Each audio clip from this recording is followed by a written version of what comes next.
নমস্কার বন্ধুরা, আমি সোনালি তোমাদের সকলকে স্বাগত জানাই আমার চ্যানেলে। আজকে আমি বানাবো সিম আলু দিয়ে মাছের একটা দারুণ টেস্টির একটা রেসিপি।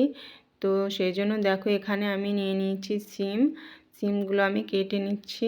দুই সাইডের সিমের আঁশ ছাড়িয়ে আমি দু টুকরো করে সিমগুলো কেটে নিচ্ছি। বন্ধুরা, ভিডিওটা ভালো লাগলে লাইক কমেন্ট শেয়ার করো। চ্যানেলে নতুন হলে চ্যানেলটিকে সাবস্ক্রাইব করে দিও। এভাবে আমি দেখো সব সিমগুলো কেটে নিয়েছি।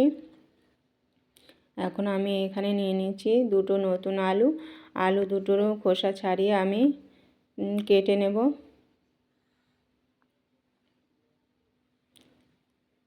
দেখো আমি এরকম পিস করে কেটে নিয়েছি, তোমাদের যেমন চাই তেমনভাবে কেটে নেবে।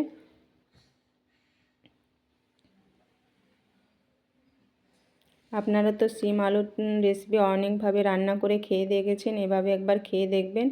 আমার সিম আলু কাটা হয়ে গেছে, এখন আমি ভালো করে ধুয়ে পরিষ্কার করে নিচ্ছি। আমি রুই মাছ সিম আলু দিয়ে রেসিপিটা বানাবো। এখানে আমি নিয়ে নিয়েছি সর্ষে, কাঁচা লঙ্কা, পেঁয়াজ, একটা পেস্ট বানিয়ে নিচ্ছি।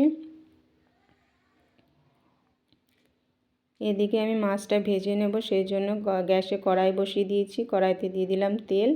এদিকে আমি মাছে লবণ হলুদ মাখিয়ে নেব। হাত দিয়ে ভালো করে ঘষে ঘষে আমি লবণ হলুদটা মাখাবো।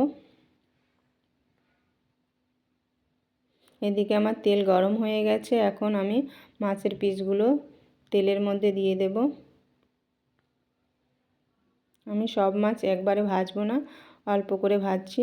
এক পাশ আমার মাছের ভাজা হয়ে গেছে, এখন আমি মাছগুলো উল্টে অপর সাইডটাও ভেজে নেব। মাছটা আমি একটু লাল লাল করে ভাজবো, আপনাদের যেমন চাই তেমন করে ভাজবেন। মাছটা ভাজা হয়ে গেছে, এখন আমি তুলে নিচ্ছি। বাকি মাছগুলো আমি ওই একইভাবে ভেজে নেব।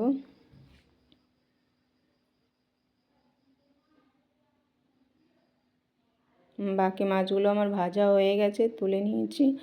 এখন ওই তেলে আমি দিয়ে দিচ্ছি কেটে রাখা আলুতে সামান্য হলুদ গুঁড়ো দিয়ে আলুটাকে আমি ভালো করে ভেজে নেব।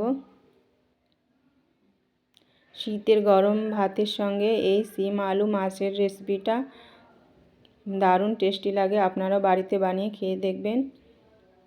আমার আলুটা ভাজা হয়ে গেছে, এখন তুলে নিচ্ছি। ওই তেলে আমি সিমগুলো হালকা করে ভেজে নেব।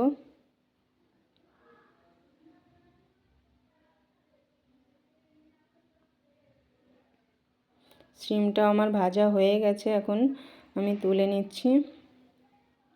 ওই কড়াইতে আমি দিয়ে দেব আর একটু তেল গরম হয়ে গেলে ফোড়নে আমি কালো জিরে দিয়ে দিলাম। কালো জিরেটা ফুটে গেছে, এখন আমি ভেজে রাখা সিম আলুগুলো দিয়ে দেব।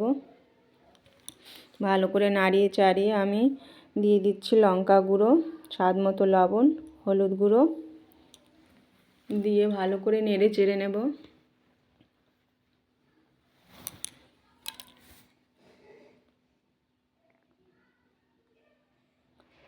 এখন আমি দিয়ে দিচ্ছি পরিমাণ মতো জলটা আমি অল্পই দিচ্ছি, কেননা আমি গ্রেভিটা খুব কমই রাখবো। 2 মিনিটের জন্য ফোটার জন্য আমি ঢাকা দিয়ে রেখেছিলাম। জলটা আমার ভালো ফুটে গেছে, এখন বেটে রাখা লঙ্কা, সর্ষে আর পেঁয়াজের পেস্টটা দিয়ে দিচ্ছি। আবার আমি 5 মিনিটের জন্য ঢাকা দিয়ে রেখেছিলাম। 5 মিনিট পরে ফিরে এসেছি। দেখো আমার আলুটা বেশ সেদ্ধ হয়ে গেছে। এখন ভেজে রাখা মাছগুলো দিয়ে দেব। মাছটা দিয়ে আমি আর 5 মিনিটের জন্য ঢাকা দিয়ে রেখে দিয়েছি। 5 মিনিট পরে দেখো ফিরে এলাম, আমার রেসিপিটা প্রায় হয়ে এসছে। কেমন লাগছে দেখতে কমেন্টে অবশ্যই জানিও।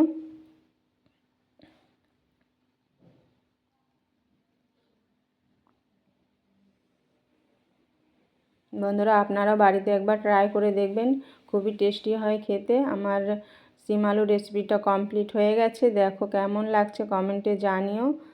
আজকের মতো এখানে শেষ করছি, দেখা হবে আগামী অন্য কোনো নতুন রেসিপি নিয়ে।